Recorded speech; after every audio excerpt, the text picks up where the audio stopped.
Vivian Mercer didn't even look up from her manicure when she said it. Security will escort you out. Don't make it embarrassing.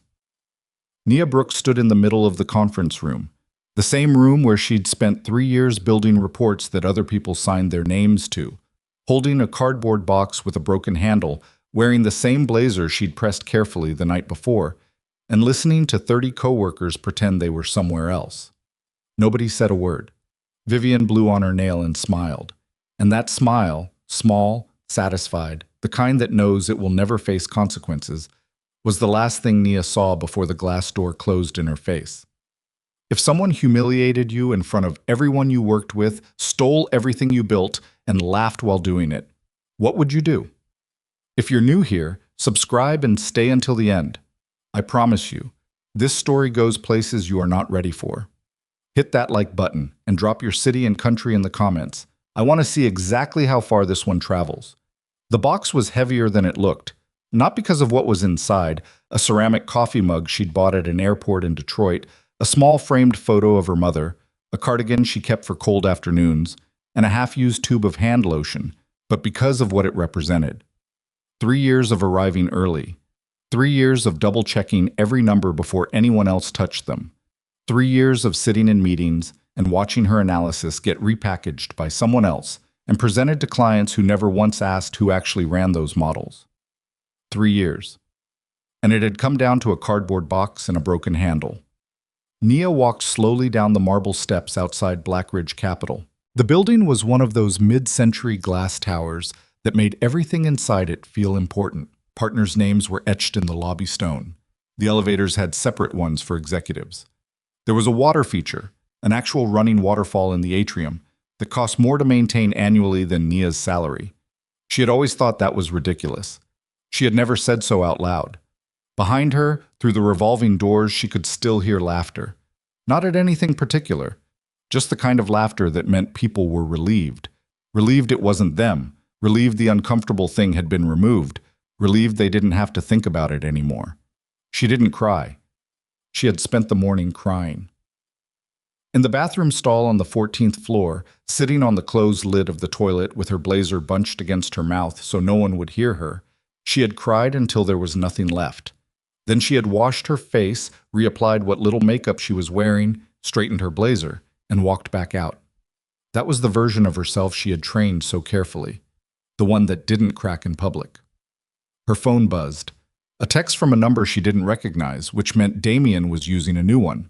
He changed them the way other people changed shoes. I heard. Are you outside?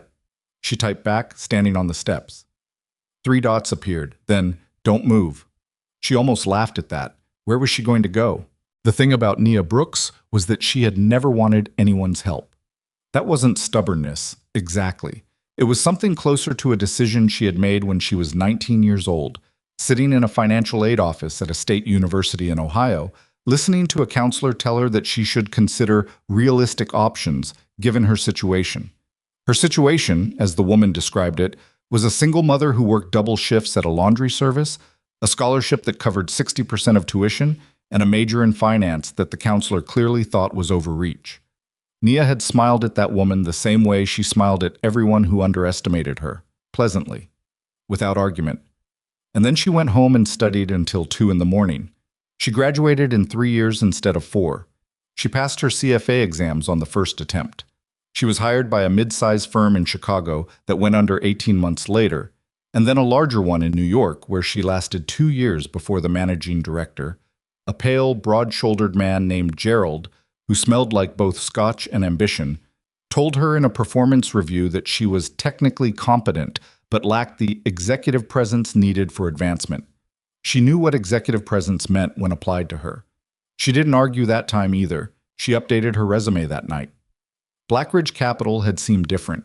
The recruiting pitch was all about meritocracy, about talent being the only currency that mattered, about a new generation of financial leadership. Nia had been skeptical. She was always skeptical. But the work itself was genuinely interesting. Corporate forensic accounting, auditing legacy accounts, building tools that found irregularities in systems that had been running unchecked for decades. She was good at it. She was, in fact, the best person in her department at it, and she knew that about herself without needing anyone else to confirm it. Numbers didn't lie to her. Patterns didn't hide from her. She had a quality that was difficult to teach and impossible to fake. An instinct for when something in a financial system was wrong. A kind of low-level alertness that activated when data didn't behave the way it should. She had picked up Damien's habits there, she thought. He read people the way she read spreadsheets. She met Damien Voss at a charity event she had attended because her friend Carla had won 2 tickets in an office raffle and couldn't go. That was not what she expected. She hadn't known who he was before that night. She had looked him up afterward, alone in her apartment, and found a Wikipedia page, 3 profile pieces in the kind of magazine she didn't normally read, and a photograph on the cover of a financial journal from 7 years earlier in which he looked much younger and slightly less guarded. Korean-American, 43, grew up in Los Angeles in a household she gathered from careful reading of Not Much Had Been Easy. Built his first fund at 26 from borrowed capital and persuasion. Now ran an international private equity operation that she couldn't fully map even with 30 minutes of research, which told her the structure was intentional. At the event itself, he had been standing near the back of the room, holding a glass of water, watching people the way a chess player watches an opponent's hands rather than their face. He had noticed her noticing that about him. "You're not talking to anyone," he said. "Neither are you," she said. "I know why I'm not. What's your reason?" She thought about it. "I came for the canapes. I've been disappointed." He smiled at that. Not a performance smile. A real one, small and crooked. "The salmon ones are on the left table. I already checked." They talked for 2 hours. She told him she worked in financial analysis. He said he worked in investments. Neither of them was being dishonest. They were just both being incomplete, which was different, and which she only understood later was a quality they shared. He asked for her number. She gave it to him. He texted that same night. "Did you find the salmon ones?" She had. She texted back a photo of the empty tray. He called her the next morning. 3 years later, they were married. And almost no one knew. That part was Nia's choice, entirely. Damien had been willing to announce it publicly, willing to introduce her at industry events, willing to do all the things that people in his position do to signal that a relationship is real and serious. But Nia had asked him not to. She'd sat across from him at the kitchen table in his apartment, a space so thoughtfully designed she had once spent an entire Saturday afternoon just walking around looking at the bookshelves. And she'd said it as plainly as she could. "If people know, I become your wife, not my job, not my work, your wife." He had looked at her for a long moment. "I understand," he said. "I need you to actually understand, not just say it." "Naya." He reached across the table. "I built my entire career on being underestimated. I understand." They kept it private. She kept her apartment for appearance, though she rarely stayed there. She kept her own name at work. She took no financial support from him, paid her own rent when she did stay at her place, filed her taxes separately. It was genuinely more complicated than it needed to be, and there were moments, usually late at night when she was exhausted and Damien was on a call with someone in another time zone, when she wondered if she was being stubborn past the point of principle. But she always came back to the same answer. She needed to know she could do it herself. The morning it all came apart started like any other. She had stayed at her own apartment the night before.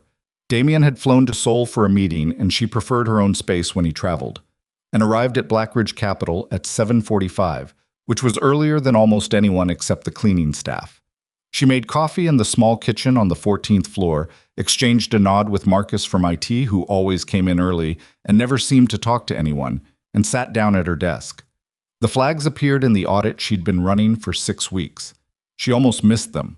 The first one looked like a data entry error, a transfer of just under $100,000 to an account she didn't recognize, moved through an intermediary that had no web presence, no registered address she could find, no connection to any Blackridge client portfolio.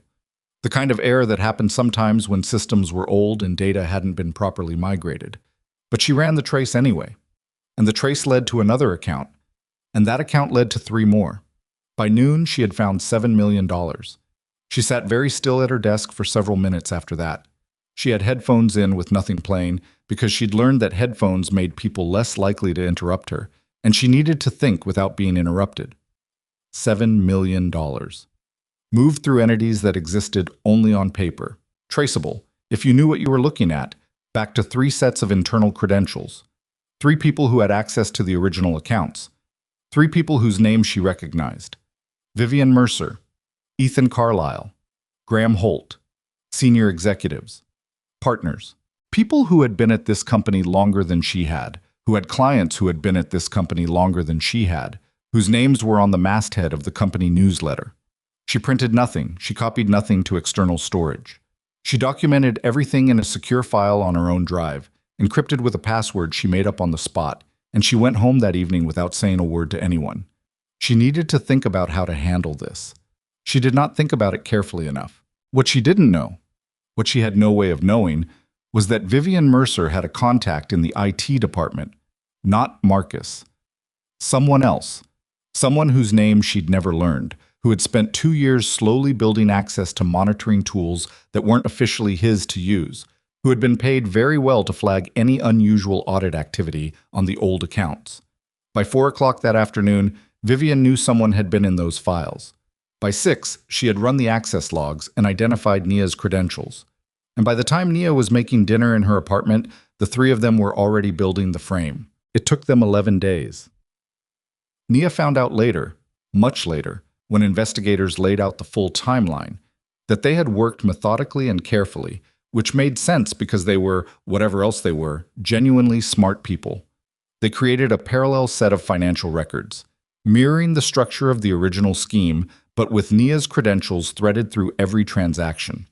They used cloned security badges, her badge, specifically, which had been reported as briefly missing 2 weeks earlier and then found, to access servers after hours. They had a contact in biometrics who adjusted the access records. The fabricated evidence was, by any reasonable measure, extremely convincing. When the internal compliance team was called in, which happened on a Wednesday morning, before Nia arrived, without her being notified, they looked at the records for 40 minutes and came to the conclusion that Vivian, Ethan, and Graham had clearly been hoping they would come too. The HR director's name was Tom Kellerman. He was 56 years old, had been at Blackridge for 19 years, and had a fundamental belief, one that Nia had observed in him over 3 years without ever calling him on it, that messiness should be resolved quickly and quietly rather than thoroughly. He was not a cruel man. He was, in a way that was more common and more damaging than cruelty, a conflict-averse man in a position that required confrontation. He called her into his office at 8:15 on a Thursday morning. He had a folder in front of him and a company lawyer next to him, and he did not offer her coffee. "We've completed an internal review," he said. "The findings are serious." She looked at the folder. "May I see what the findings are?" "We'll go through it. I'd like to read it myself first." "Nia, Tom." She kept her voice level. "Whatever is in that folder, I would like to read it myself. That's a reasonable request." He pushed it across the desk. She read for 12 minutes. No one spoke. The lawyer looked at the wall. Tom looked at the folder. When she finished reading, she put it back on the desk and folded her hands in her lap, because she had learned a long time ago that when she was very close to losing her composure, the best thing to do was something small and physical and controlled. "This is fabricated," she said. "The compliance team has been given fabricated records. These transfers were made using my credentials, but I didn't make them. Someone cloned my access. My badge was missing for 3 days in the second week of April. I reported it. It's on record. You can pull the original server logs and compare them to the badge access times. They won't match my schedule." Tom looked at her. The compliance team looked at what they were given. I'm asking you to verify it against independent records before you make a decision that can't be undone." The lawyer leaned forward slightly. "Ms. Brooks, we appreciate your position. I don't need you to appreciate my position. I need 10 working days to produce counter-evidence, which is a standard legal accommodation in a case like this." There was a pause. Tom closed the folder. "We need to move forward with the process," he said. She understood then. Not that he believed she was guilty. She wasn't sure what Tom Kellerman believed about anything, but he had been told how this was going to go, and he was going to let it go that way because the alternative was messier and harder and involved challenging 3 people who had been there 19 years to his 19 years. She stood up. "I want it on record that I have denied all of this and requested time to produce counter-evidence, and that request was denied." "It will be noted," the lawyer said. It was not noted. The walkout was worse than she had imagined. Not because people were cruel. Most of them said nothing, which in its own way was the cruelest thing. She passed cubicles and conference rooms and the small lounge area where people ate lunch, and she watched eyes slide away from hers with the practiced ease of people who had decided, very quickly, that they did not know her. Almost all of them. She was passing the analytics bullpen when she heard a voice, very low, just above a whisper. I know you're innocent. She stopped. Naomi Pierce was 26, had been at Blackridge for 8 months, had the kind of quiet competence that Nia had recognized immediately and been deliberately supportive of. She was standing near her desk with her hands clasped in front of her, looking at Nia directly. Nia held her gaze for 1 second. Keep your head down, Nia said quietly. Don't get involved right now. I just needed you to know. I know. Nia shifted the box. I know, thank you. She kept walking.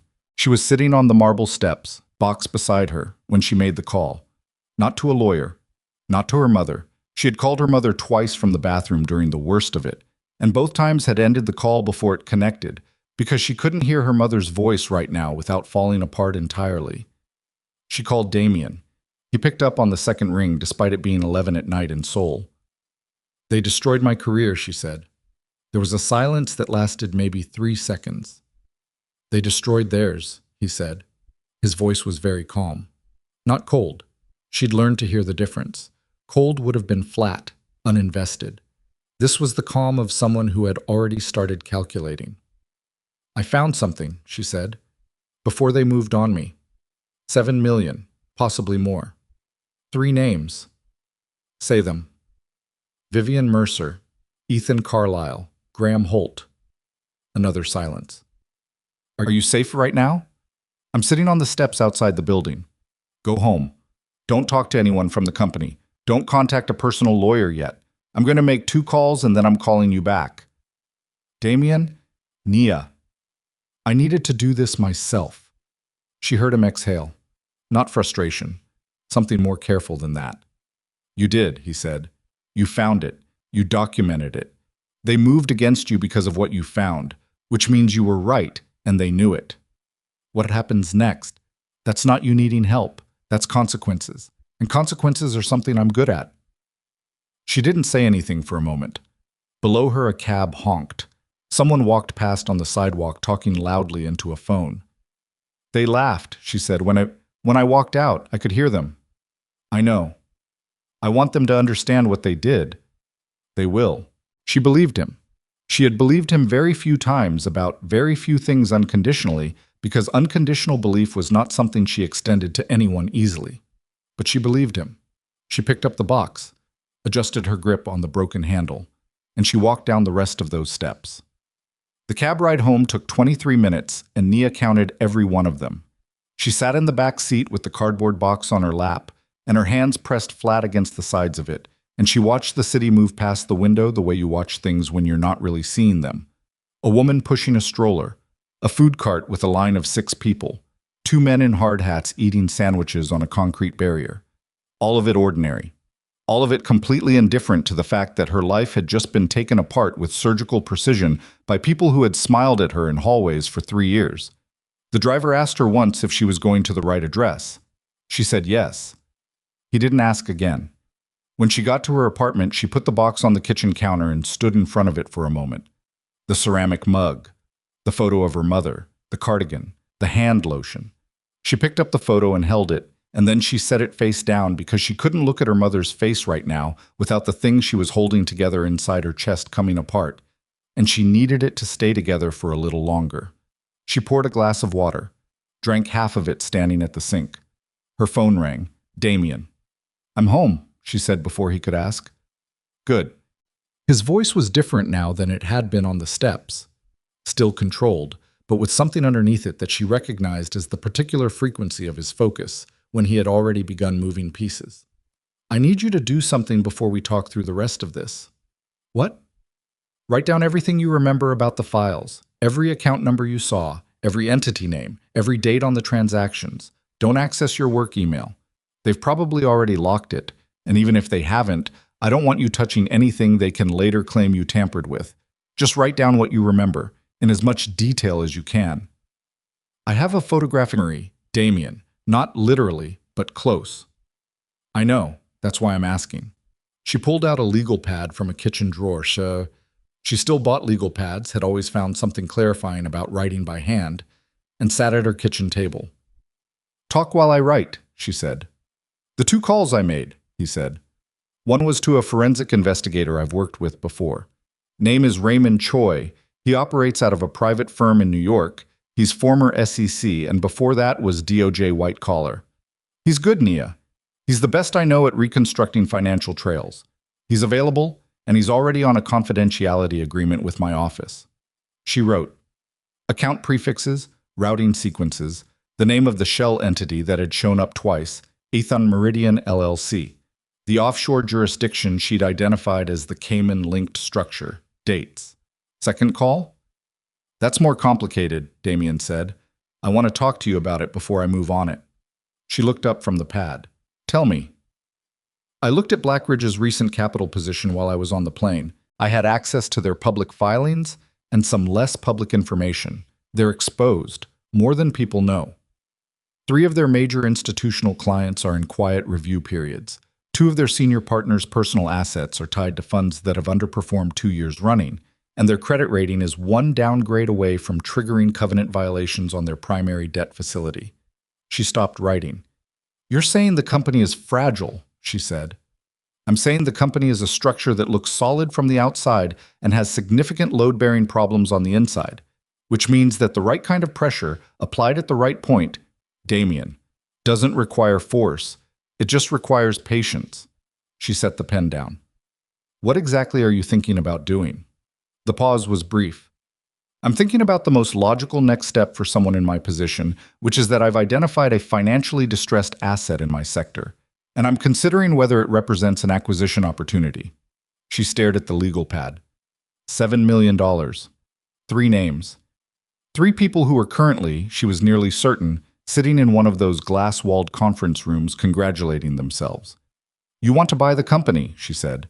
I want to understand the company fully before I make any decisions, he said carefully, which is what any responsible investor would do. She understood what he was doing.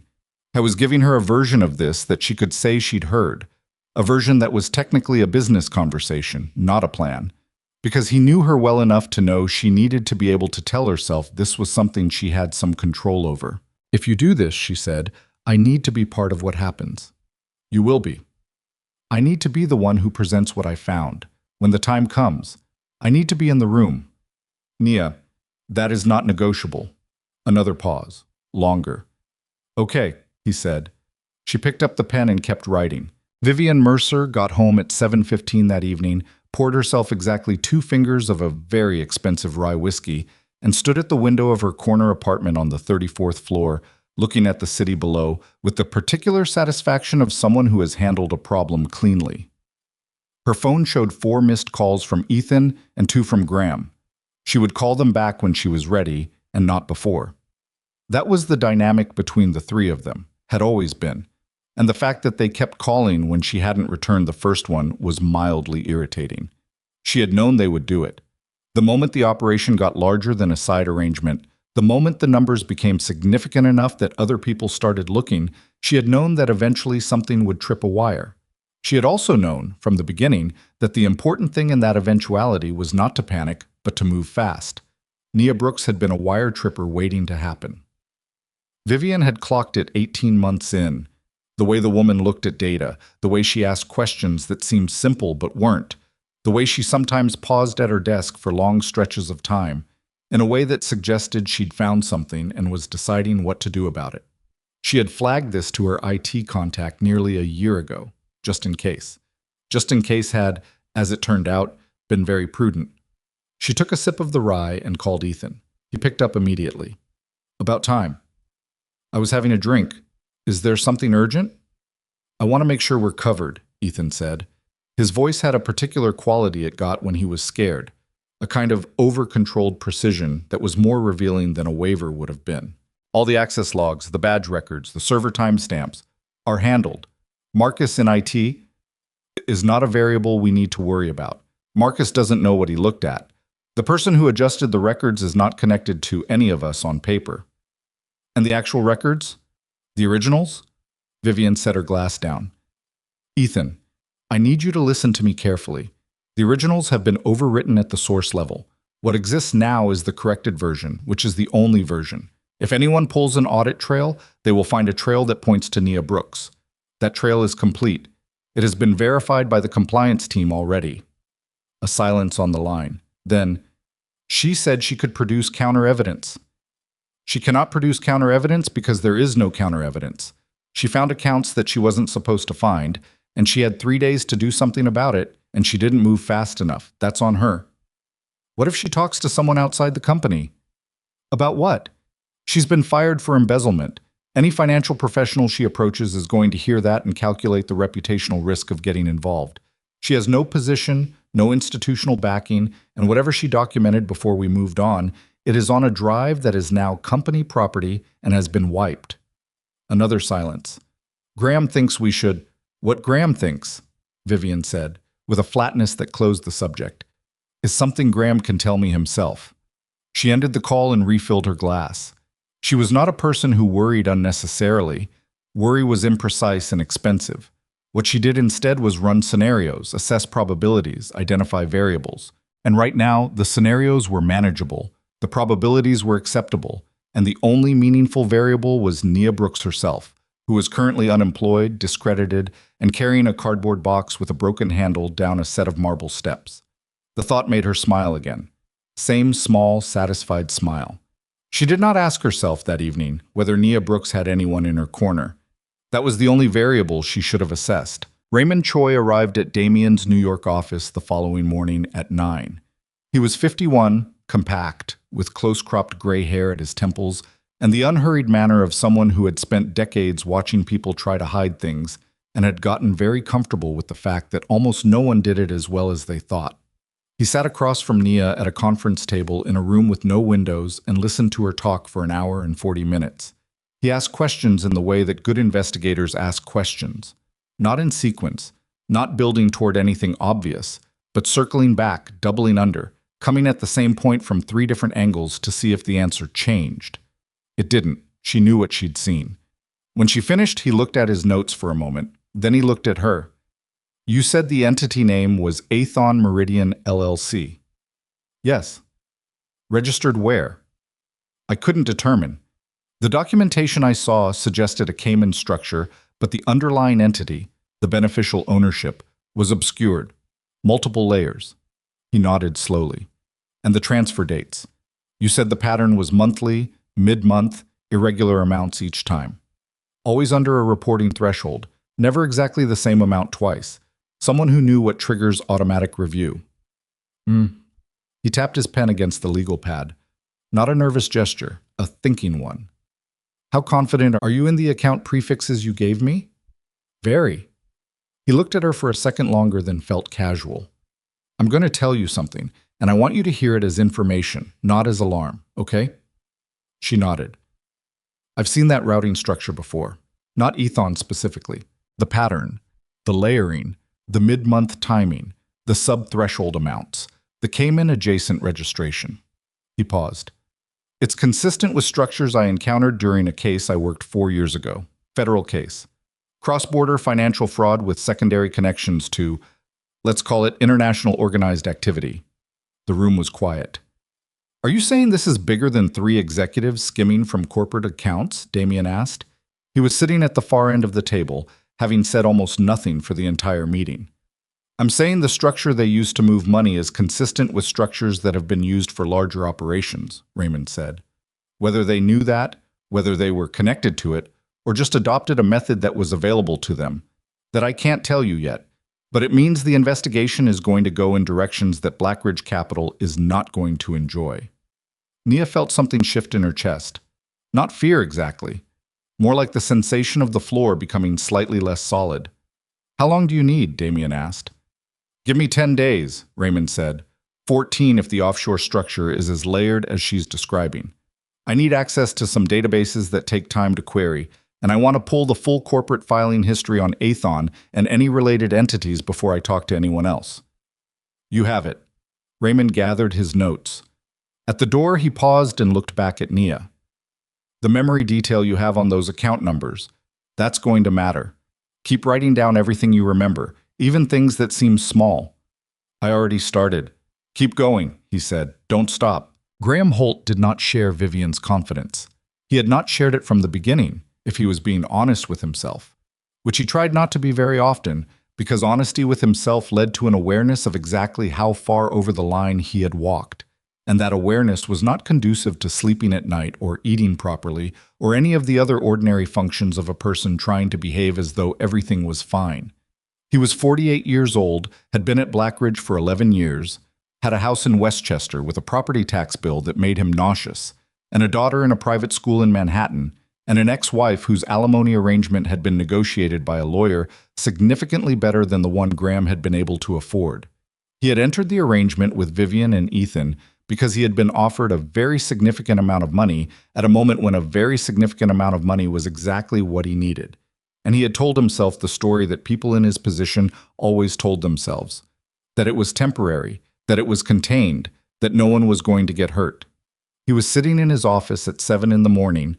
He had come in early, couldn't sleep, when his assistant knocked and told him that someone from the SEC's regional office had called and wanted to schedule a meeting.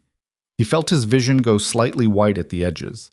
He told his assistant he would call back, and then he sat in his chair staring at the middle distance for 4 minutes before he picked up his phone and called Vivian. She answered on the 4th ring. "Graham?" Someone from the SEC called. A pause, short but real. "What exactly did they say?"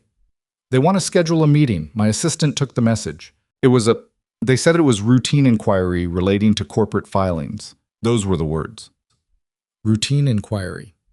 Vivian, routine inquiries happen all the time. This is not necessarily, she talked to someone. His voice came out louder than he'd intended, and he dropped it back down. Nia Brooks talked to someone. I told you we should have moved faster. I told Ethan we should have. Graham, stop. Her voice had gone flat. Not calm. Flat. There was a difference, and he knew it. Do not say anything else on this phone. I am coming to the office. Do not speak to anyone from any regulatory body before I arrive. Do you understand me? Yes. And stop acting like the building is on fire. You are attracting attention. She ended the call. He set the phone on his desk and looked at his hands. They were not shaking. He was mildly surprised by this. He would have expected them to shake.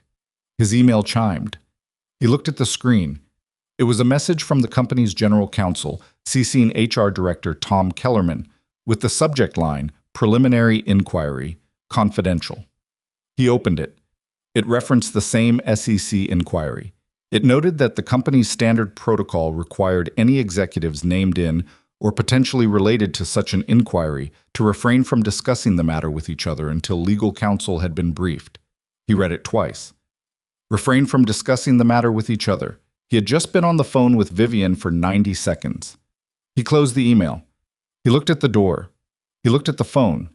And for the first time he thought she knew this was coming. Vivian knew because she had a source in a law firm that did regulatory defense work for 3 financial firms in the city.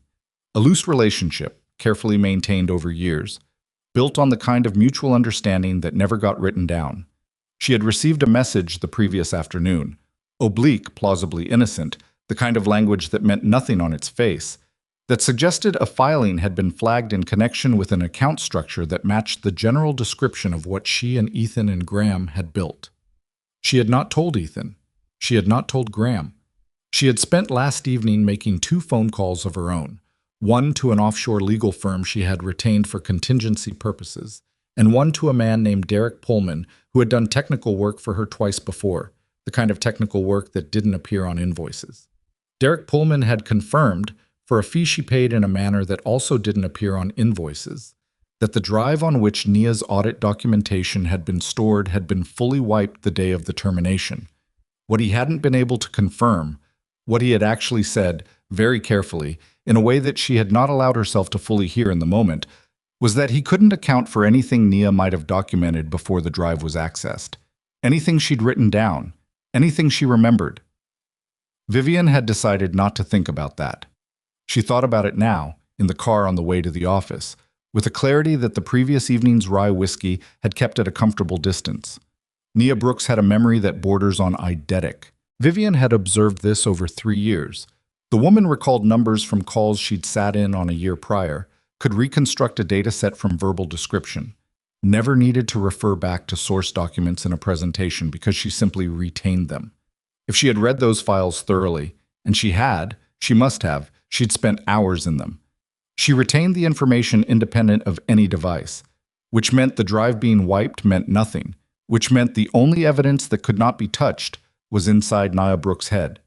Vivian sat in the back of the car and felt, for the first time since this had started, the particular cold weight of a miscalculation.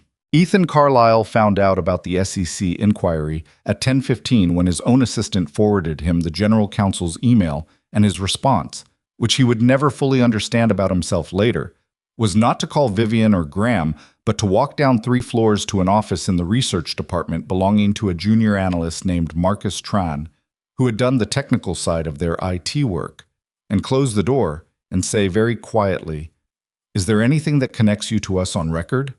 Marcus Tran was 29 and until this moment had been telling himself that what he'd done was a contained technical task and not a crime. This fiction had been easier to maintain when the worst outcome was a fired analyst. The word SEC had not previously been in the scenario as he had constructed it. He looked at Ethan. He looked at the closed door. "I need you to answer me," Ethan said.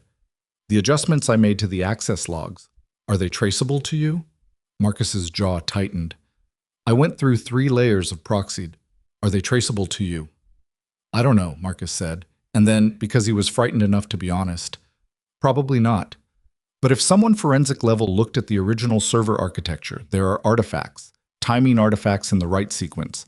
I can't remove those without physically accessing the hardware." Ethan looked at him for a long moment. "You told me you could make it clean," he said. "I made it clean enough. You told me forensic level wouldn't find it." "Forensic level for a standard investigation, yes. If someone brings in—" Marcus stopped. "Who are they bringing in? Is this an SEC thing? Because if they appoint a forensic auditor with access to the actual server infrastructure and not just the log—" "Manage your voice," Ethan said. Marcus lowered it. "If they bring in someone with hardware-level access," he said, barely above a whisper, "the timing artifacts in the write sequence are going to look like what they are, which is a log that was adjusted after the fact." The room was very quiet. "What you're telling me," Ethan said slowly, "is that the evidence we built, the evidence that is currently the only thing standing between us and a federal investigation, has a flaw that a competent forensic examiner will find."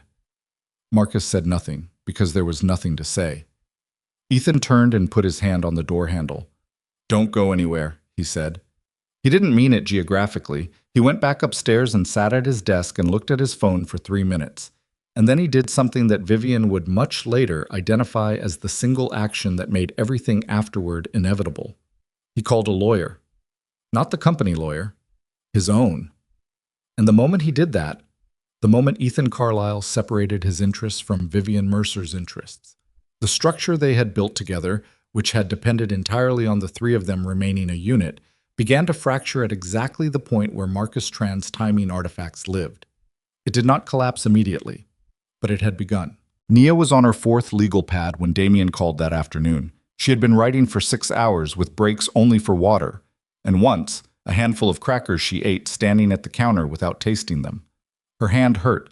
She had filled 41 pages with account numbers, entity names, transfer sequences, date patterns, cross-references, marginal notes, everything her memory had held, organized with the same systematic precision she brought to everything, because that was how her mind worked and she had stopped apologizing for it a long time ago. "Raymond found Athon Meridian," Damien said. She put down the pen. "And?" "It's registered through a Cayman subsidiary of a parent entity incorporated in the BVI. The beneficial owner is obscured through 3 nominee structures, but the registered agent, the law firm that handles the administrative filings, is connected to 7 other shell entities that Raymond has seen before." "From the case he mentioned?" "Yes. One of them was cited in a federal indictment in 2021.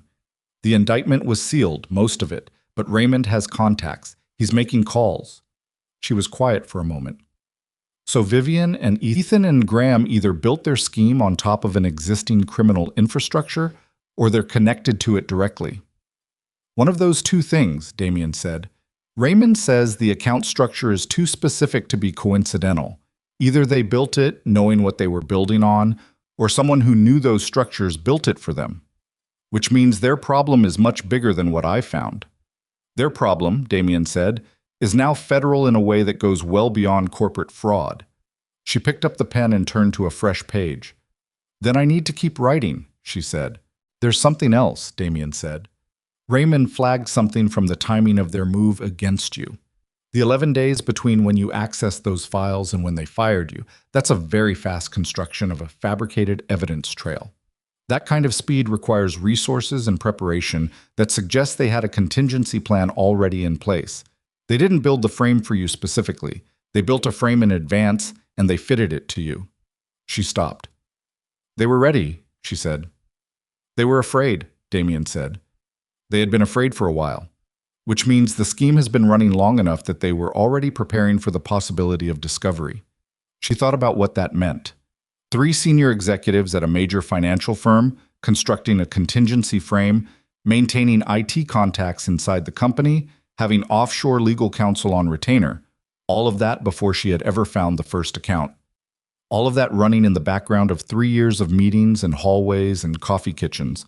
All of that, and she had never seen it. I missed it, she said. You found the accounts, Damien said.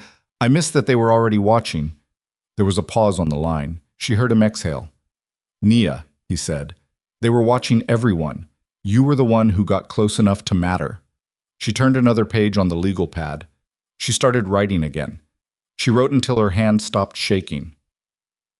Raymond Choi called at 6:47 in the morning. Nia was already awake.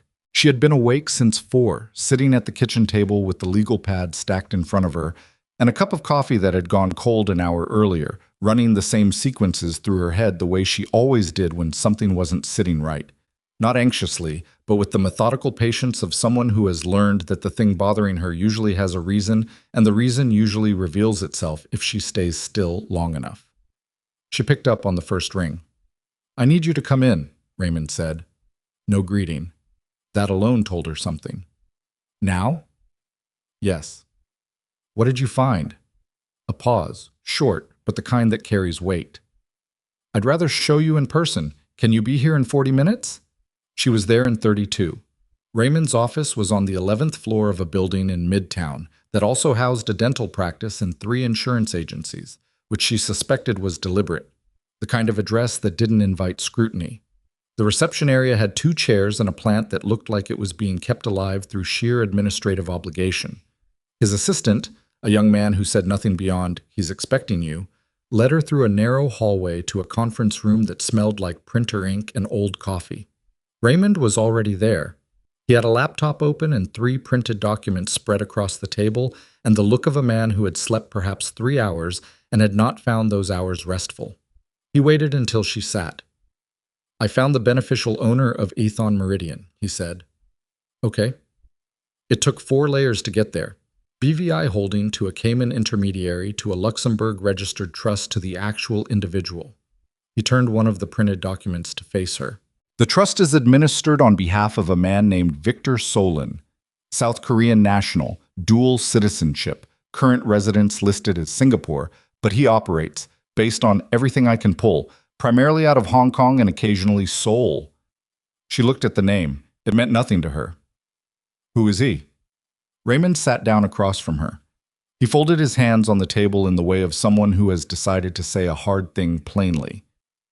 Victor Solin is a name that appears in sealed federal documents from 2 separate investigations over the past decade.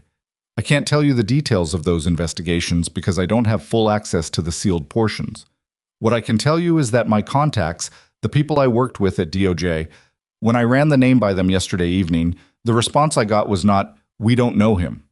The response I got was a very long silence, followed by someone asking me how I'd come across that name. Nia kept her eyes on the document. What does that mean in practical terms? It means Victor Solin is a person federal law enforcement is aware of, has been aware of for some time, and has not been able to act on in any sustained way. which in my experience means one of two things. Either the case against him is being built slowly and carefully, or, he paused, or there are complications to building it. Complications. The kind that involve other interests. She looked up. You're being careful with your language. I'm being accurate with it, he said. I don't want to tell you something I can't verify. She sat back in the chair. The printer in the hallway outside made a sound and then stopped. Someone walked past the frosted glass of the conference room door. Tell me what you can verify, she said. Aethon Meridian has received transfers from Black Ridge Capital accounts over a period of approximately 4 years. The transfers, as you identified, are structured to avoid automatic reporting thresholds. The total, based on what I've been able to reconstruct, is not $7 million. He picked up the second document. It's closer to 31. The number landed differently than she expected. Not shock exactly, more like the feeling of a staircase that ends 2 steps before you think it will. 31 million, she said, over 4 years, which means the scheme was running for at least a year before Vivian Mercer and the others started at Blackridge in their current roles. She went very still. Say that again. Ethan Carlisle joined as a senior partner 3.5 years ago. Graham Holt joined 4 years ago, but his access to the relevant accounts wasn't established until after his first year. Vivian Mercer has been there 6 years, but her access to the originating accounts only goes back 4.5. He looked at her steadily. The first transfer to Aethon Meridian predates all of their current access levels, by 11 months. The thing that had been bothering her at 4 in the morning suddenly had a name. Someone else started it, she said. Someone with access to those accounts before Vivian or the others had it. Someone who established the structure, built the Aethon entity, set up the routing, and then either handed it off or was joined by them. He set the document down. I don't know yet who that is. The original access credentials for those early transfers have been purged from the system. Professionally purged, not the way Marcus Tran did it, which, incidentally, I've confirmed has timing artifacts exactly where he said they would be. The original purge is much cleaner. Different skill set entirely. She pressed 2 fingers against the side of her jaw. She did this sometimes when she was running a calculation she didn't like the answer to. So we have, she said slowly, a $31 million operation connected to a man with federal-level scrutiny, started by an unknown person with deep system access, later joined by 3 executives who then framed me when I got close to it. Yes. And the 3 executives may not know the full scope of what they're connected to. That, Raymond said, is the part that concerns me most. Because if they don't know, if they thought they were running a contained corporate skimming operation and they have no idea who Victor Solon actually is, then the frame they built against you was a desperate move by people who understood they were in trouble but didn't understand how much trouble. And if they do know, he looked at her, then we're dealing with something considerably more organized than 3 executives making a greedy mistake. The room was quiet long enough that she became aware of the hum of the building's ventilation system. I need to call Damien, she said. I know, but Nia... He stopped her before she stood. There's one more thing, and this is the part I needed to tell you in person. She sat back down. Raymond picked up the 3rd document. He held it for a moment before handing it over, and she noticed that he did not look away from her when he did, which meant he was watching for her reaction, which meant he expected one. She looked at the document. It was a corporate filing, a shareholders' agreement for a fund structure she didn't immediately recognize, DV Capital Partners, registered in Delaware. The names on the agreement were partially redacted, but the structure was clear. A blind trust arrangement, nominee shareholders, the kind of layered ownership that sophisticated private capital uses routinely. At the bottom of the page, in the unredacted portion, was an advisory board listing. She read the names. The second name on the list was Damien Voss. The 4th name on the list was Victor Solon. The document was dated 6 years ago. She put it on the table very carefully. She did not let go of it immediately. Her fingers stayed flat against the paper for a moment. Where did you get this? She said. Her voice came out level. She was grateful for that. It surfaced in the filing history for one of the subsidiary entities connected to Aethon. 6-year-old document from a fund that was dissolved 4 years ago. It's in the chain of incorporation. This could mean anything, she said. Advisory boards for private funds. People sit on them as a professional courtesy. They don't always know who else is listed. The relationships aren't Nia. I'm not defending him. I know you're not. I'm telling you that I found it, and I had to show it to you because I can't build an investigation around evidence I selectively withhold, even from the person who hired me. He paused. I'm also telling you that finding this name on a 6-year-old document doesn't tell me what the relationship was or is. It tells me there was a connection at one point, that's all. She stood up. She walked to the window, which looked out onto the side of another building, and she stood there with her hands in her jacket pockets and her back to Raymond because she needed 10 seconds in which no one could see her face. She counted them. Then she turned around. Keep building, she said. Don't tell me what to think about that document yet. Just keep pulling the thread and tell me where it goes. Are you going to talk to him? Yes, she said. But I need to know more before I do. She didn't call Damien from Raymond's office. She walked 6 blocks without any particular destination and then stopped at a coffee counter that was mostly a window facing the sidewalk, ordered something she didn't register ordering, and stood with her back against a wall and her coffee in both hands, and thought about the 6 years she had known Damien Voss, the event where they'd met, the way he'd been watching the room, the specific quality of his attention that she had found compelling before she understood that it was a professional skill rather than just a characteristic. She thought about the questions he'd never asked about her work. She had attributed this to respect for her independence. He knew she didn't want his input or his help, and he gave her neither. But there was another way to read that silence. If he had known, at some level, what she might eventually find, she stopped that thought. Because she had run this kind of thinking before, about other people, and she knew how seductive it was. The retroactive reinterpretation of everything innocent as sinister, the way suspicion could rewrite 3 years of genuine moments into a curated performance. She had seen it happen to other people, and she knew how it felt from the inside, and she knew it was not reliable. What she knew as fact, a 6-year-old advisory board document with 2 names on it, a fund that had been dissolved, a gap in his disclosure to her that could be explained several ways. What she did not know, whether those explanations were true. She drank the coffee. It was too hot and burned the back of her throat slightly, and she welcomed the physical sharpness of it. She took out her phone. She called him. He picked up on the first ring, same as always. I was just about to call you. Raymond has already called me, she said. I'm coming to the office. I need you to be there. A beat. Brief enough that someone who didn't know him as well might have missed it. I'll be here, he said. Damien's New York office was on the 38th floor of a building in the 50s, all glass and pale stone, the kind of space that communicated resources without being ostentatious about it.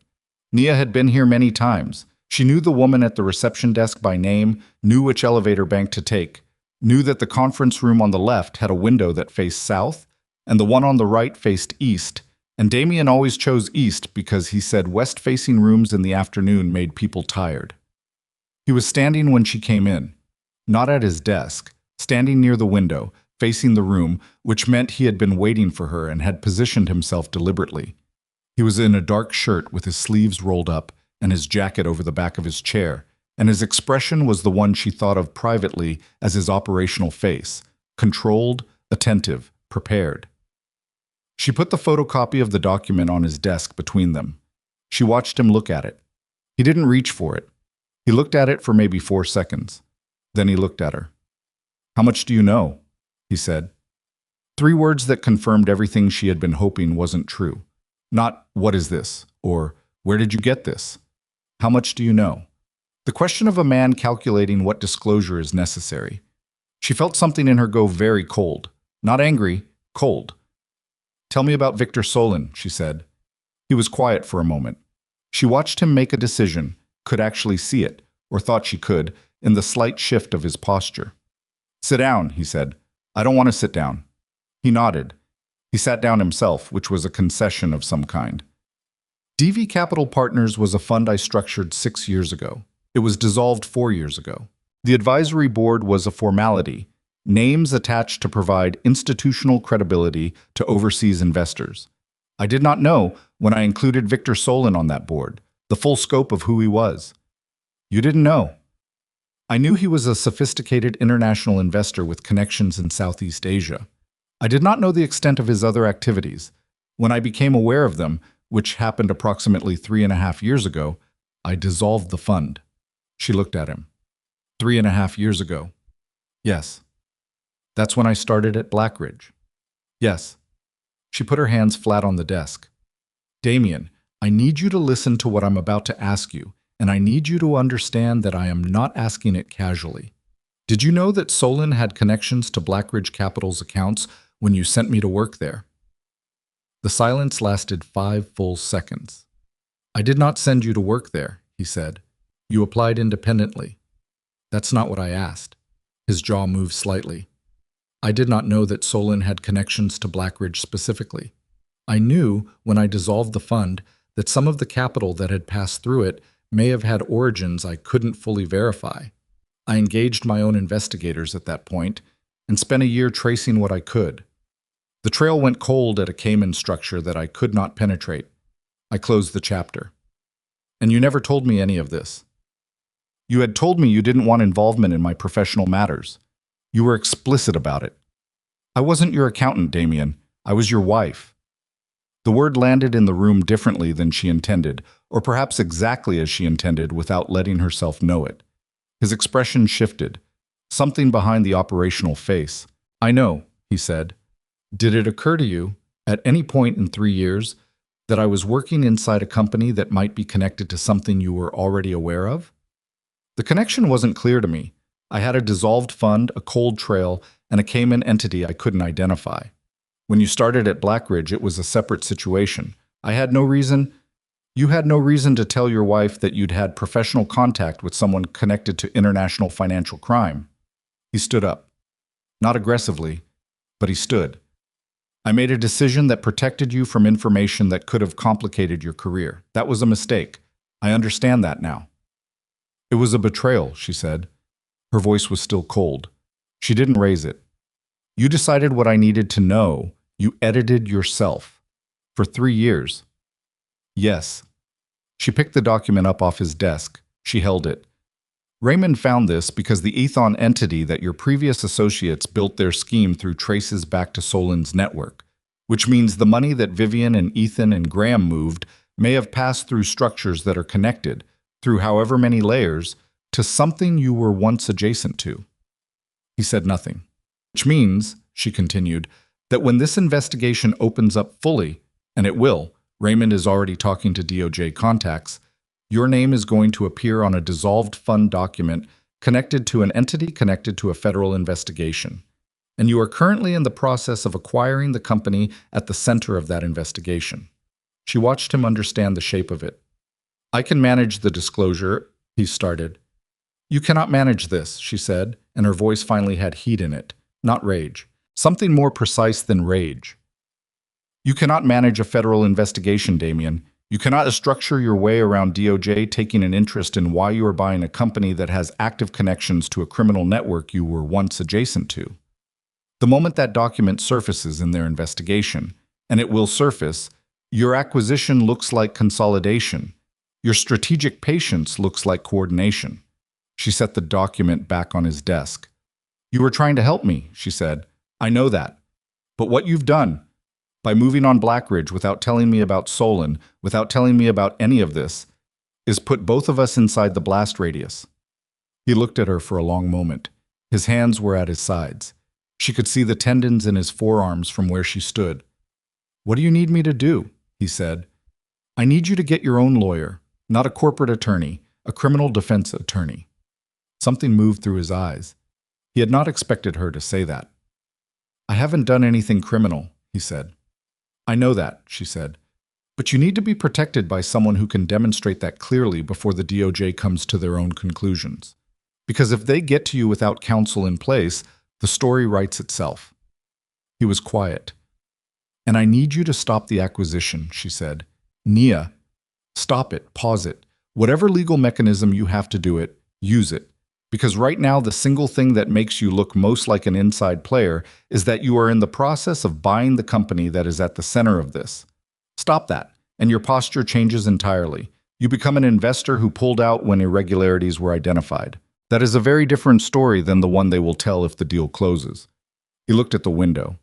She could see what it cost him. Not the money. She had never known Damien to be sentimental about money. It was the control, the carefully assembled plan, the months of patient positioning, the precise moment when the people who had hurt her were going to look up and realize who was standing at the door. All of it. "If I stop the acquisition," he said quietly, "the executives keep their positions while the federal investigation runs. That could take years. Vivian and Ethan and Graham are still inside that building." "I know." "They're still in the building, Nia. They still have access to every resource they used to." "I know." She picked up her bag. "But you being free to act is more important than the timeline. And right now, the only thing between you and a very serious misinterpretation is the decision you make in the next 24 hours. She walked to the door. "Nia." His voice stopped her. She didn't turn. "I'm sorry for the omission. I need you to know that it was never about trust. It was about—" "I know what it was about," she said. "You were protecting me. The same way I've been trying to protect myself for 37 years. By controlling what other people know." She put her hand on the door frame. "We have to figure out how to stop doing that to each other, but right now that's not the most urgent problem." She left. She was in the elevator going down when her phone rang. Unknown number. She almost didn't answer it. She answered it. "Ms. Brooks." The voice was a woman's, measured, professional, with the specific kind of neutral that suggests law enforcement training. "My name is Agent Denise Park. I'm with the FBI's Financial Crimes Unit. I understand you recently had a significant professional disruption at Blackridge Capital." Nia's hand tightened on the phone. "I'm not sure how you—" "We've been watching Blackridge Capital for 14 months, Agent Park said. "We became aware of your termination through our existing surveillance of the firm. We have some information that we believe intersects with something you may have found during your employment." A pause. "I'd like to meet with you. Not at our offices. Somewhere you're comfortable. Tomorrow morning, if that works." The elevator reached the lobby. The doors opened. Nia stood in the elevator without moving while the doors tried to close and then opened again. "Miss Brooks?" "I'll meet you," Nia said. "There's something you should know before we meet," Agent Park said. "The investigation we're running, it's not primarily about corporate fraud. It's about something larger. And one of the names that keeps appearing at the perimeter of our case is connected to the company your husband is currently attempting to acquire." Nia felt the cold come back. This time. Not the cold of betrayal. The cold of understanding that the ground she was standing on was much smaller than she had thought. "Which name?" she said, though part of her already knew. "Victor Solon," Agent Park said. "And I need to ask you, Ms. Brooks, and I need you to think very carefully before you answer. How long has your husband known that name?" The lobby was full of people moving in every direction, and Nia stood completely still in the middle of all of it, holding the phone, and felt the entire architecture of the last 3 weeks rearrange itself around a question she didn't yet know how to answer without destroying someone she loved. She stood in that lobby for 43 seconds. She counted them. It was the thing she did when the ground moved. She found something countable, and she held on to it, because numbers didn't shift under you the way everything else could. 43 seconds with people flowing around her like water around a stone. Her phone still warm against her ear, even though Agent Park had already ended the call with a time and an address, and the quiet, professional certainty of someone who has delivered difficult information before and knows how to do it without inflection. Then she moved. Not toward the exit. Back to the elevators. 38th floor. Damien was still in the conference room. He hadn't moved from where she'd left him, which told her more about his state of mind than he would have wanted it to. He was standing at the window now, with his back to the door, and he turned when she came in, and she saw something cross his face when he registered her expression. Not relief that she'd come back, but the specific alertness of someone who knows that what's about to happen is the harder version of what just happened. She told him about the call. She watched him the entire time, not because she was looking for guilt. She had already decided in the elevator that she was not going to run that particular investigation on him. Not now, not when there were more urgent things to be certain about. She watched him because she needed to see how the information landed, whether it surprised him, whether his body did the things bodies do when information confirms something you already feared versus something you genuinely didn't expect. His shoulders tightened, his chin dropped a fraction. His right hand, which had been resting on the back of a chair, gripped the chair back harder. It looked like genuine shock, layered over genuine fear. She had known him for 6 years. She decided to believe what she saw. Agent Denise Park, he said. FBI Financial Crimes. Yes. 14 months of surveillance. That's what she said. He let go of the chair and pressed one hand flat against the side of his jaw, a gesture she had never seen him make before, which meant something had broken through the operational surface. They're already inside this, he said quietly, not building a case, already inside it. Which means every move we've made in the last 3 weeks has been observed. He said it before she could. The acquisition, Raymond's investigation, my calls. He turned away from her again, back to the window. They know about the acquisition. And now they want to know how long you've known about Solon, she said. It was quiet. Damien. She kept her voice even. I'm going to that meeting tomorrow morning, and she is going to ask me that question. I need your answer before I sit down across from her, not after. He turned from the window. He looked at her with an expression she had seen perhaps twice in 6 years, the one where he had stopped managing what his face was doing.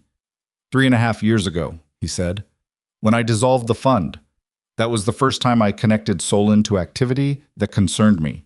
Before that, he was a name on a document, a credibility attachment, someone my associate vouched for. After I started pulling the thread on the fund's capital origins, that was when I understood what I was adjacent to. And after that? After that, I retained investigators for a year, hit a wall, and made the decision that the most protective thing I could do was distance myself completely. No further contact with Solon's network, no further connection to anything associated with him, full dissolution of the fund. You didn't go to the FBI. He held her gaze. No. Why not? The pause was exactly 1 second. Because I didn't have evidence. I had suspicion and a dissolved fund and a cold trail. Walking into the FBI with that, given my profile, he stopped. It would have created exposure without providing them anything actionable. That was the calculation I made. Or you were protecting yourself, she said. Yes, he said. That too. She appreciated that he didn't dress it up. Call your attorney tonight, she said. Not tomorrow. Tonight. I want you to have counsel in place before I sit down with Park, because whatever I tell her tomorrow changes the shape of this for both of us. What are you going to tell her? She picked up her bag from where she'd set it on the conference table. The truth, she said. All of it. Your timeline, my audit, what Raymond found, the whole structure. She looked at him.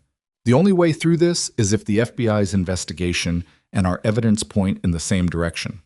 If we're running parallel to them, we're a liability. If we're useful to them, we have leverage. You're going to cooperate with a federal investigation. I'm going to walk in there with $31 million in documented transfers, a beneficial owner identification, and a forensic reconstruction of a fabricated evidence trail that was used to frame me. She held his gaze. And I'm going to give them everything, because the people who destroyed my career need to be in a federal courtroom. Not just fired, not just embarrassed. A courtroom. And the only way that happens is if the FBI's case is airtight. She walked to the door. And Damien, she said without turning around, stop the acquisition, tonight, whatever it takes. This time she didn't wait to hear him respond. She didn't sleep that night in any meaningful sense. She lay in the bed in her apartment, her own bed, her own apartment, the one that had always been her anchor point. And she ran through everything she had, every number, every date, every entity name, testing the structure of it. The way you test a bridge by walking it before you drive anything heavy across it. At 2 in the morning, she sat up and wrote 4 more pages. At 4, she made coffee and stood at her kitchen window in the dark and thought about Naomi Pierce, who had whispered, "I know you're innocent," in a moment when the cost of saying it was not nothing. And she thought about what it meant to be the person who knew something true when every institutional structure around you had decided on a different truth. She had been that person before. At 19 in a financial aid office. At 26 in a performance review. She had always found her way through it by staying still and staying precise and not letting anyone see the cost. She thought that maybe, after this, she would allow herself to let someone see the cost. She drank the coffee. She got dressed. She was out the door by 7:15. Agent Denise Park was 44, black, and wore her authority the way certain women do, not as a performance, but as a natural consequence of having been the most prepared person in too many rooms to bother performing anything anymore. She was already at the table in the small conference room of the federal building when Nia arrived, with a file folder closed in front of her and a cup of tea she'd made herself from a bag on the side table. She stood when Nia came in. They shook hands. It was the handshake of two people assessing each other professionally, which Nia respected more than it would have comforted some people. She also noticed that there was no recording equipment on the table, no visible camera, no second agent in the room. Whether that meant the room was wired or meant that Park had chosen to have this initial conversation off the record, Nia didn't know. And she decided to proceed as though everything was being documented, because that was always the safe assumption. "Thank you for coming," Park said. "Thank you for calling," Nia said. Park looked at her for a moment. "You came prepared," she said. It wasn't a question. Nia opened her bag and set 4 legal pads on the table. The meeting lasted 3 hours and 40 minutes. Nia talked, and Park listened, and occasionally asked a question that rerouted the conversation with the precision of someone who knows the terrain better than you do and is letting you find your own way to the important parts. When Nia reached the Ethon Meridian identification, Park's expression didn't change, but she reached forward and uncapped a pen for the first time. When Nia mentioned Victor Solon, Park wrote something down. When Nia laid out Damien's timeline, the fund, the dissolution, the prior contact, Park set the pen down and looked at her directly. "You understand that what you're telling me about your husband creates a disclosure obligation for him," Park said. "He has counsel," Nia said. "As of last night, his attorney will be in contact with your office." Park studied her. "You told him to do that?" "Yes." "Before or after you decided what to tell me today?" "I told him to get counsel before I decided anything about today," Nia said. "Because protecting him from a misinterpretation and deciding how to proceed with you were 2 separate decisions." Park considered this. "That's a very clean line to draw." "I've had practice," Nia said. A beat. Something shifted fractionally in Park's expression. Not warmth exactly, but recognition. "The fabricated evidence trail," she said. "The timing artifacts your forensic investigator identified. I need his full reconstruction, and I need it independently verified by our own technical team. Raymond Choi will cooperate fully. His contact information is in the materials." Marcus Tran. "He's the most vulnerable piece of this," Nia said. "He did the technical work, but he didn't know the scope of what he was supporting. If you move on him carefully, he'll give you everything." Park looked at her. "You've thought about this very carefully." "I've had nothing else to do for 3 weeks." "The 31 million figure," Park said. "We have a different number." Nia felt her breath change slightly. "How different?" "Higher," Park said. The word sat in the room. "How much higher?" Nia said. Park opened the file folder for the first time. She turned a page to face Nia. It was a summary sheet, numbers redacted except for a total figure at the bottom. Nia looked at the number. She looked at it for what felt like a long time, but was probably 4 seconds. 58 million, she said. "Over 6 years," Park said. "The first year and a half, before any of your 3 executives had account access, accounts for the difference." "The earlier access person," Nia said. "The one who started it." "We know who that is," Park said. "We have known for 8 months. It is part of why the investigation has taken the shape it has." "Who?" Park looked at her steadily. "That's not something I can share yet." "Is it someone still at Blackridge?" A pause. Then, "Yes." Nia felt something cold move through her from her sternum outward. Someone still at Blackridge, still inside, still with access. After everything that had happened, after the investigation, after the SEC inquiry, after the audit fallout, still there. "Does this person know you're investigating?" she said. "We believe they're aware of increased scrutiny. Whether they know the scope of our investigation." Park paused. "We've been very careful, but 14 months is a long time to run a surveillance without something shifting." "What shifted?" "You," Park said simply. "When you accessed those accounts and started tracing the Ethon transfers, it changed the behavior of our 3 primary targets significantly. The frame they built against you was faster and more aggressive than our projections suggested, which tells us they're rattled. And rattled people make mistakes," Nia said. "Or they consolidate," Park said. "Reach back toward whoever is actually running this. And if they do that, they lead you there." "We need them scared enough to move," Park said, "without being so scared that they run." She looked at the legal pads on the table. You mentioned that Damien Voss has paused his acquisition as of last night. When that becomes public knowledge, and it will within the next 48 hours, what do you think Vivian Mercer will do? Nia thought about Vivian standing at her apartment window with 2 fingers of rye whiskey, running scenarios, assessing probabilities, identifying variables. She'll think it means something went wrong, Nia said, that someone told Damien something. She'll start looking for the leak. And she'll look internally first, Park said, which puts pressure on the 3 of them from inside. You want them fracturing, Nia said. Ethan Carlisle already has separate counsel, Park said. He retained a criminal defense attorney 48 hours ago, which our surveillance picked up. We believe he is calculating whether cooperation is in his interest. It is, Nia said. He's the weakest of the 3. We agree, but we can't approach him formally yet without tipping the larger investigation. Park looked at Nia directly. This is where I have to ask you something, and I want you to understand that I am not asking you to do anything. I'm asking whether you are willing. Nia waited. We need someone inside that building, Park said. Not as an employee, that's not feasible. But Blackridge Capital's board is about to face a governance crisis. The SEC inquiry, the acquisition pause, the institutional withdrawals. They're going to need outside expertise. If a credible financial forensics expert were to approach the board with an offer to conduct an independent internal audit, the board would likely accept. And that person would be me, Nia said. Only if you are willing. This is entirely your decision. Nia looked at the number on the page.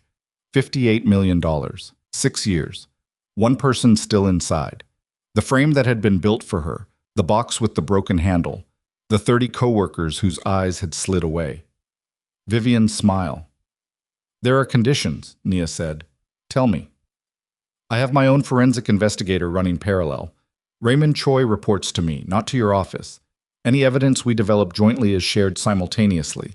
You don't receive it before I've reviewed it. Agreed. When this concludes and the arrests happen, I am in the room, not observing, present, in my professional capacity as the investigator who documented the original scheme. Park studied her. That's an unusual request. I know. It can be arranged. And Naomi Pierce, Nia said, junior analyst at Blackridge. She has been cooperative with us informally. She needs protection. Not formal witness protection, but I want your office aware of her and watching out for any retaliation if Vivian or the others start looking for their leak. Park wrote it down. They looked at each other across the table. One more thing, Nia said. The person you haven't named, the one who's been there from the beginning. I need to know before I walk back into that building. I can't tell you yet. Then I need to know this much. Is it someone I interacted with regularly? The pause was very brief, but it was there. Yes, Park said. She called Raymond from the car. The FBI has Athon in their case files, she said. They have $58 million over 6 years. They know who started it. A silence. They have the original person. And they won't tell me who it is, but Park confirmed it's someone I interacted with regularly. Someone still inside the building. She heard Raymond breathing, thinking. That changes the operational picture, he said, significantly. If someone inside has been running this for 6 years and is still in position, they have eyes on everything that moves through that company. Any approach you make, any document you request, they'll see it. I know. Nia, whoever this is, they're not Vivian Mercer. They're not Ethan Carlisle. Those 3 were opportunists who grafted onto an existing structure. This person built the structure. That's a different category. I know, she said again. You're going back in. Yes. A longer silence. What do you need from me? Every name at Blackridge who had account access before Vivian's current role. Anyone with the technical clearance to establish the original Ethon routing. Anyone who has been there long enough to have built something that 3 new executives could later be brought into. She heard him pulling up files. Going back through the corporate filings, he said, looking at the pre-Vivian period. Keys clicking. 4 people had the original access level. 2 have left the company. 1 retired in 2022. And the 4th? A pause, then, Tom Kellerman, Raymond said. HR director, 19 years at Blackridge. She stopped breathing for a second. Tom Kellerman, 56. At Blackridge for 19 years. The man who had looked at her across a desk with a folder in front of him and a company lawyer beside him and had not offered her coffee. The conflict-averse man in a position that required confrontation. The man who had looked at fabricated evidence for 40 minutes and accepted it without question, or had appeared to accept it without question, and had refused her request for time to respond. Had refused it because he couldn't afford scrutiny. Had refused it because he was the one who had the most to lose from a thorough investigation. Had refused it because he had been running this for 6 years, and Nia Brooks, with her photographic memory and her methodical mind and her 4 legal pads, had gotten closer than anyone else ever had, and the fastest way to close that gap was to remove her before she took another step.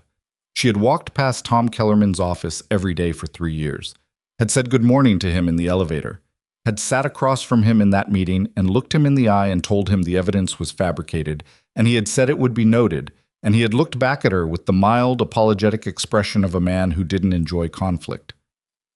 "Raymond," she said. Her voice was very steady. "Yeah. How long will it take you to build a complete documentation of Kellerman's access history and his connection to the original transfers?" 48 hours. Maybe 36 if I push." "Push," she said. "And Raymond, don't put this in any email. Don't write it down anywhere connected. Whatever you build, you bring it to me physically." "Understood." A pause. "Nia, if Kellerman knows you're coming back into that building, he will," she said. "I need him to, because he is going to do what he's been doing for 6 years when something gets close." She shifted the phone to her other hand. "He's going to try to make it disappear. And when he moves, the FBI has everything they need," Raymond said. "And I am going to be standing right there when he does it," she said. The car moved through traffic. Someone honked.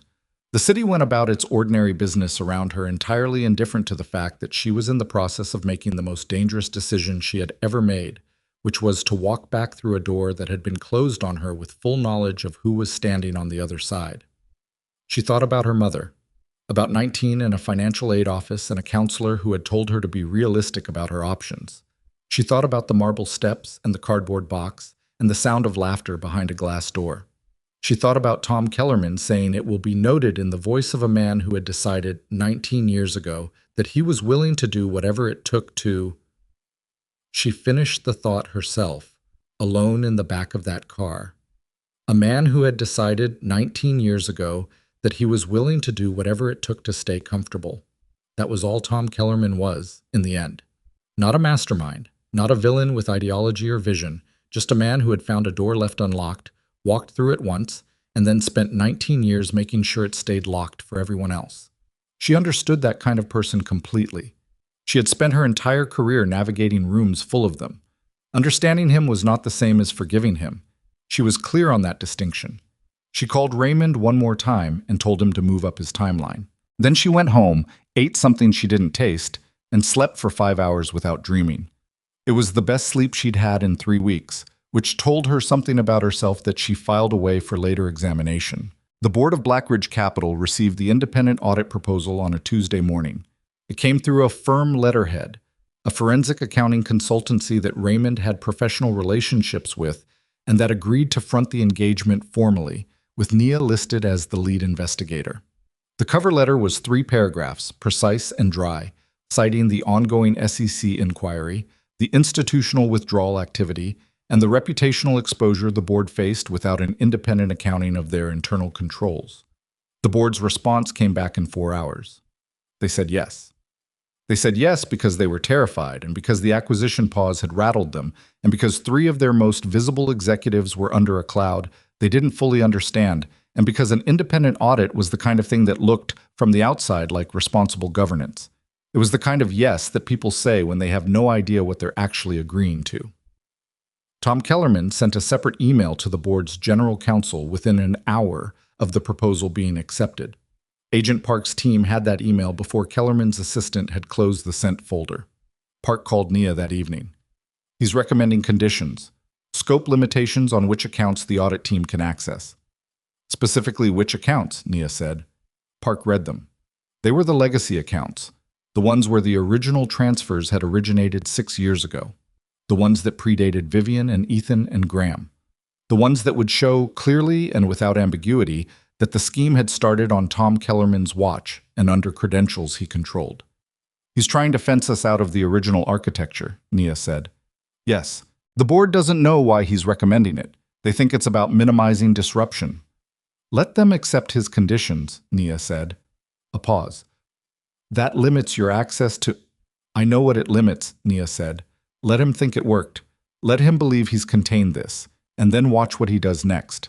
She walked into Blackridge Capital on a Thursday morning carrying a laptop bag and a visitor's badge that the front desk issued her with the board efficiency of people who processed a lot of contractors and didn't track the details. The lobby looked exactly the same. The waterfall was still running. She wondered again what it cost to maintain annually, and this time she felt something different looking at it. Not contempt, but the particular clarity of seeing a thing for exactly what it is. An expensive signal designed to make people feel that power lived here. Water and stone, dressed up as authority. She took the elevator to the 14th floor. The doors opened and she stepped out, and for exactly 3 seconds she was back in the worst morning of her life, carrying a box with a broken handle while 30 people found somewhere else to look. She felt it fully, let herself feel it, which was not something she normally permitted. And then she walked forward. The analytics bullpen was directly ahead. She didn't look for Naomi. They had agreed not to make any visible contact that could be read as coordination. She turned left toward the conference room the board had assigned for the audit team. She had been walking for maybe 15 steps when she heard it. "Ms. Brooks." She stopped. Tom Kellerman was standing in the hallway outside his office. He was wearing a gray suit that fit him the way suits fit men who bought them expensively 20 years ago and hadn't changed size or tailor since. His expression was the same one she remembered from the termination meeting. Mild, a little apologetic, the face of a man performing discomfort rather than feeling it. Up close, she could see something his performance didn't quite reach. His eyes were doing the calculation, running her the way she had learned to run numbers, assessing what she represented, what she knew, how much of a problem she was. She met his gaze without any expression at all. "Mr. Kellerman," she said, "I wanted to say personally." He paused. The practiced pause of a man choosing words carefully. "The situation with your termination. Looking back, the process should have allowed more time for you to respond to the findings. I want you to know I've thought about that." She looked at him for a moment. "Thank you for saying that," she said. Not because she meant it, because letting him believe she was gracious and therefore not dangerous was more useful than anything else she could do in this hallway. He nodded, looking slightly relieved, which told her the calculation had landed where he'd hoped. She turned and kept walking. Behind her, she heard his office door close. She counted 7 seconds. Then she took out her phone and typed a single word to Raymond. Confirmed. The audit team, Raymond, 2 of his associates, and Nia, spent the first 2 days running exactly the access Kellerman had permitted.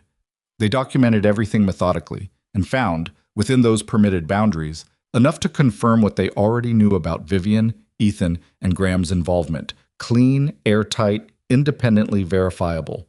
They shared everything with Park's team on schedule. On the evening of the second day, Raymond came to Nia in the audit conference room after the others had left and set a folder on the table in front of her. "Hardware access," he said. She looked at the folder. "How?" "The board's general counsel gave us system-level access for data integrity verification. It's technically within scope, barely, and it covers the server infrastructure that hosts both the permitted accounts and the original legacy accounts." She opened the folder. Inside was the timing artifact analysis. Marcus Tran's fingerprints on the log adjustments, clear and specific. And beneath that, 12 pages of server-level documentation showing the original transaction architecture, the first transfer, the account structure, the credential set. Thomas W. Kellerman, Senior HR Director. Administrative override access established 11 years ago during a system migration, the kind of elevated access that gets assigned during technical transitions and is supposed to be removed afterward but sometimes isn't, when the person who has it is also the person who would authorize its removal. 19 years at the company. The access had been there for 11 of them. She looked at the first transfer date, 6 years and 3 months ago. $312,000 to Aethon Meridian LLC. The first brick. She sat with it for a moment. Not triumph. Something quieter and heavier than triumph. This was what 6 years of someone's decisions looked like when you reduced them to documentation, dates and amounts and routing numbers. The whole architecture of a choice made in a single unlocked moment, compounded daily until it became something that required framing an innocent person to keep hidden. She closed the folder. "Give this to Park tonight," she said. The arrests happened on a Friday. Not because Friday was meaningful, because the federal warrant processing and coordination between the FBI, the SEC, and the U.S. Attorney's Office had taken until Thursday evening to finalize, and the decision was made to move at 9 in the morning rather than end of day, when the building would be full and observable. Nia was in the audit conference room on the 14th floor when the agents entered the building at 8:57. She knew from Park's text, received at 8:45. "Moving now. Stay where you are until I come to you." She stayed where she was. She sat at the conference table with her hands folded and listened to the building around her. The normal sounds of a Thursday, a Friday, she corrected herself, people arriving, phones, the elevator chiming. And then, at 9:03, a change in the sound, a shift in the air pressure of the floor, the way noise reorganizes itself when something unexpected is happening somewhere nearby. Voices in the hallway. More than one. Moving fast. She stayed where she was. At 9:11, her phone buzzed. "Park. Kellerman is in custody. 2 minutes." She exhaled very slowly through her nose. She thought about what Raymond had said. This is a different category. And he had been right. Vivian and Ethan and Graham were one kind of problem. Tom Kellerman was a different kind. The kind that requires 19 years of daily maintenance, 19 years of looking people in the eye and performing trustworthiness, 19 years of making decisions in conference rooms about other people's careers while carrying something like that underneath it. She didn't understand it exactly, but she had been thinking about it for 3 days, and she had arrived at something that wasn't quite understanding and wasn't quite forgiveness, and was maybe just the recognition that people are capable of almost anything when the initial cost seems low enough and the benefit seems immediate enough, and they believe convincingly enough that they won't be found. The door opened. Agent Park came in, with another agent behind her, and she looked at Nia and said, "It's done." Nia stood up. She thought she would feel something larger when the moment came. She had imagined it might feel like the conclusion of something, the satisfying click of a lock engaging. Instead, it felt like the end of being very tired. Not energizing, but the specific relief of a weight that has been carried long enough that you have stopped noticing it is there, and then it is gone, and your body doesn't know yet how to stand up straight. "All four?" she said. "All four," Park said. Vivian Mercer, Ethan Carlisle, Graham Holt, and Thomas Kellerman. Kellerman's attorney was called before we moved. He'd retained someone last week, which confirms he knew this was coming. He was cooperative in the room, didn't fight. He wouldn't, Nia said.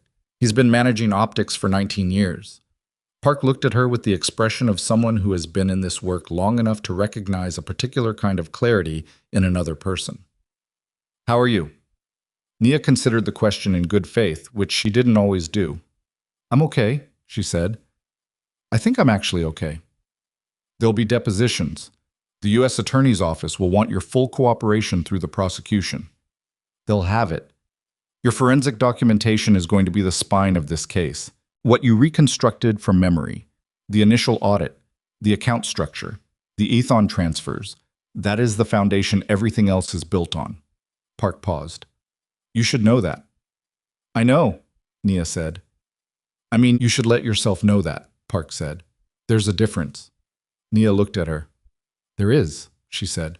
The shareholder meeting was called 12 days later by the board's newly appointed interim governance committee, which had been constituted by 3 outside directors in the wake of the arrests. It was not the meeting Damien had once planned, the elegant entrance, the controlled revelation. It was messier than that and more public, and attended by lawyers representing 7 different interested parties. Damien was there in his capacity as the largest single outside investor following the institutional withdrawals. He held a significant minority stake from pre-existing investments that predated the acquisition attempt, which his attorneys had carefully documented and disclosed to the FBI in full. The acquisition itself had been formally withdrawn before the arrests. His cooperation with the federal investigation, including the voluntary disclosure of his prior contact with Solon's network and the full timeline of his knowledge, had been documented, reviewed, and ultimately not resulted in charges. His attorney had described this outcome to Nia with the careful understatement of someone who knew exactly how close the margin had been. Damien sat in the third row, not at the front. He had not positioned himself at the center of this, which she noticed and which mattered to her more than she would have expected. Nia sat at the front table.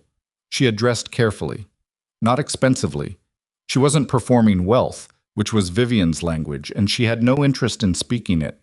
She had chosen a dark navy blazer that fit her well and felt like herself, and that she had owned for 2 years, and she had not gone to the trouble of changing into something that would read as a statement. She was not a statement. She was a person who had done her work, and the work was going to speak in its own language, and that was enough. She presented the forensic findings for 90 minutes. She went through every transfer, every entity, every falsified log entry, every credential. She walked them through the original scheme, the 6-year architecture, the entry points for the 3 executives, and the frame that had been constructed against her in 11 days. She did it without emotion and without theater, because the numbers were theatrical enough, and theater on top of them would have been redundant. She did it with precision, because precision was how she had survived every room that told her she didn't belong in it, and she was not going to stop now. When she was done, the room was quiet for a moment in the way of people who have just heard something they had suspected but had not allowed themselves to fully believe. The interim board chair, a woman named Patricia Osei, who had joined the board 18 months ago from an outside governance role and who had spent 12 days looking at the company's internal culture with the expression of someone cleaning out a house after a flood, asked 3 technical questions. They were good questions. Nia answered them. Then Patricia Osei turned to the room and said, "This board endorses the findings of the forensic investigation fully and without reservation, and formally acknowledges that the termination of Nia Brooks was procedurally improper, conducted on the basis of falsified evidence, and constitutes a wrongful dismissal for which this company bears full liability." The words hit the air of the room and stayed there. Nia had known they were coming, had helped draft the language with the company's new outside counsel, and knowing did not prevent them from landing. She pressed her hands flat against the table. Same gesture as always. Small and physical and controlled. She held it together. Afterward, when the meeting had ended and the lawyers were gathered in their respective clusters and the room was reorganizing itself into the busy work of consequence, Naomi Pierce found her. She was 26 and had spent the last 3 weeks being quietly terrified in ways she hadn't told anyone about. And it showed in the way she was standing. Not the confident junior analyst Nia had been deliberately mentoring, but someone younger, more exposed, waiting to see whether the things she'd believed in were going to prove worth believing. "I was going to do more," Naomi said. Her voice was tight.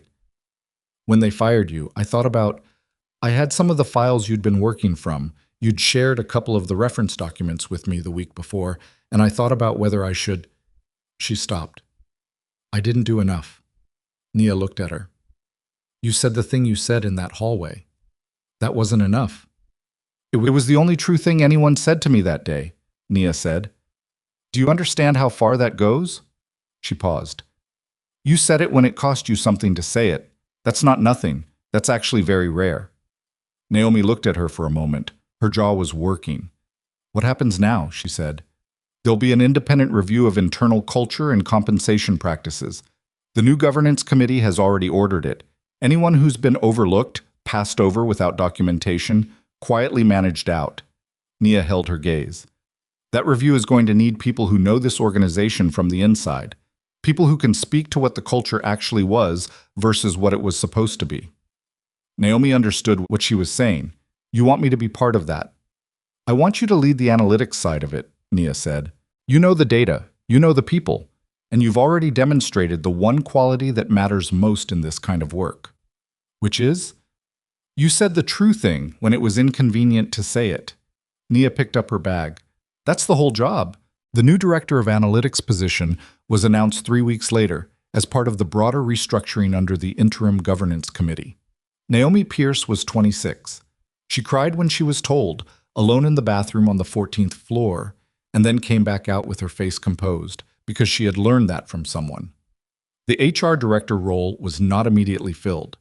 The board commissioned an external firm to redesign the function from the ground up, with new oversight structures and a mandate that would have been unrecognizable to Tom Kellerman. He was awaiting trial. His attorney was negotiating. The numbers being cited in the charging documents, 58 million, 6 years, had a way of narrowing the landscape of negotiation. Vivian Mercer hired the most expensive criminal defense attorney in the city and spent the first 2 weeks projecting confidence and the next 2 weeks adjusting that projection as the evidence package became clear to her own counsel. Ethan Carlisle cooperated formally with federal prosecutors in exchange for sentencing consideration and spent 3 days in depositions that were described by one of the attending prosecutors as the most comprehensive voluntary disclosure they had seen in 14 years of white-collar work. Graham Holt said almost nothing on advice of his attorney, and then said everything on different advice from a different attorney he hired after the first one withdrew. Victor Solin was arrested in Singapore 3 months later in a coordinated operation involving 4 jurisdictions. This was not something Nia learned from the news. Park called her directly. "I wanted you to hear it first," Park said. "Thank you," Nia said. And then, "Is it over?" A pause. Not hesitation. Honest consideration. "For you?" "Yes." "The piece of it that was yours, that—" "Yes." "These things keep running their own course after that." "I know," Nia said, "but mine is done." "Yours is done," Park said. She and Damien had dinner 3 days after the shareholder meeting. Not at his apartment, not at hers. At a restaurant neither of them had been to before. A small Italian place in a neighborhood that meant nothing to either of them, where the tables were close together and the food was good and unpretentious, and no one knew who they were. They sat across from each other and ordered, and the waiter left, and neither of them spoke for a moment in the way of people who have too many possible starting points, and none of them are small. Damien spoke first. "I want to say the thing properly," he said. "Not as a deposition, not with counsel present." She waited. "I kept information from you that I should have shared. The fund, Solon, the prior contact. I made a decision that protecting you meant controlling what you knew. I told myself it was about your independence, your career. Some of that was true. Some of it was about me not wanting to show you the parts of my professional history that weren't clean." He looked at her steadily. "I'm sorry. Not for the outcome. The outcome in the end went the direction it needed to. But for the decision, for the pattern, for 3 years of editing myself in a way I didn't have the right to." She listened to all of it. "I have the same pattern," she said, "controlling information, deciding what other people need to know, doing it in the name of independence or protection, and not asking whether the person I'm protecting wants that kind of protection." She looked at her hands on the table. "We've both been doing that. To each other." "Yes." "I don't want to keep doing it." "Neither do I," he said. The waiter brought bread. They were quiet for a moment, the ordinary pause of people at a table, and it felt more intimate than any of the charged silences that had preceded it.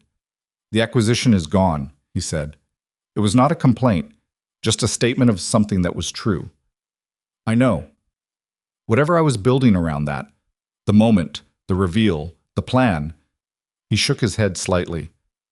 "I was more attached to the strategy than I should have been." "You wanted to fix it for me," she said. "Yes. I didn't need you to fix it." She held his gaze. "I needed you to be honest with me while I fixed it. There's a difference." He looked at her for a long moment. Something in him settled. She could see it, the slight release in his shoulders, the quality of his attention becoming less like calculation and more like presence. "I know that now," he said. "Good," she said. "Don't forget it." He almost smiled. "I won't." They ate. They talked about things that had nothing to do with any of this. A book she'd been reading, something his sister had said at a family dinner he'd attended the week before, whether the restaurant's pasta was as good as it thought it was. The pasta was very good. They agreed on this. At the end of the evening, on the sidewalk outside, he took her hand. She let him hold it. "I want to stop running parallel," he said. "To each other. I want to—" He stopped. "I don't know exactly what that looks like yet. I want to figure it out with you." She looked at the street. A cab went by. A couple walked past, arguing gently about directions.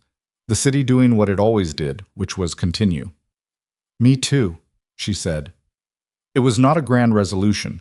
It did not fix the 3 years of careful silence or the omission that had nearly pulled everything apart. It was just two people standing on a sidewalk saying a true thing to each other, which is usually how the harder things begin. She knew something about that. 5 weeks later, she walked into her own office for the first time. Not at Blackridge. She had been offered a senior position there, had been offered, genuinely and without pressure, the role of chief risk officer under the new governance structure, with full board backing and a mandate that would have meant real authority and real resources, and the ability to build the culture she had articulated in the shareholder meeting. She had thought about it for 4 days.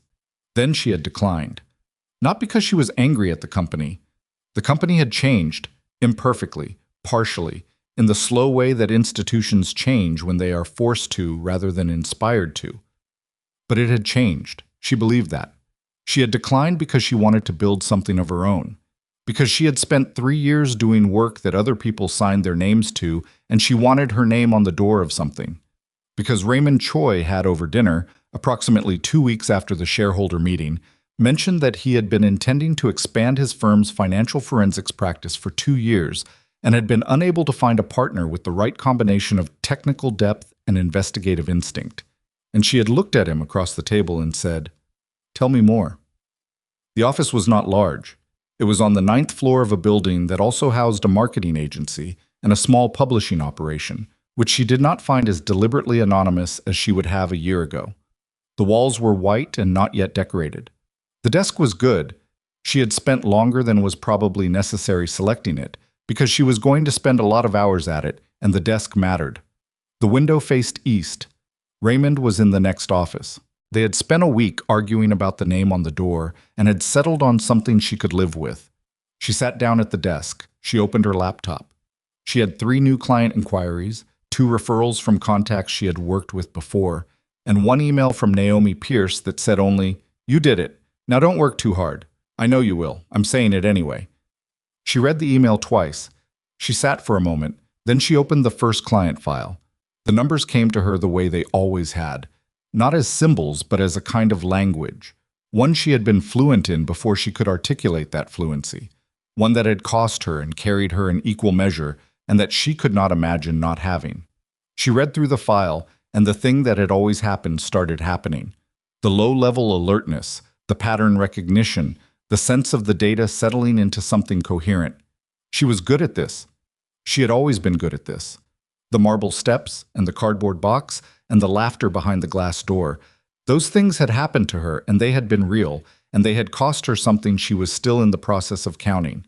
But they had also led her, through the most precise and painful and clarifying series of decisions she had ever made, to a desk in an office with her name on the door, doing the work she was built for, on her own terms, in partnership with people who had chosen her with their eyes open.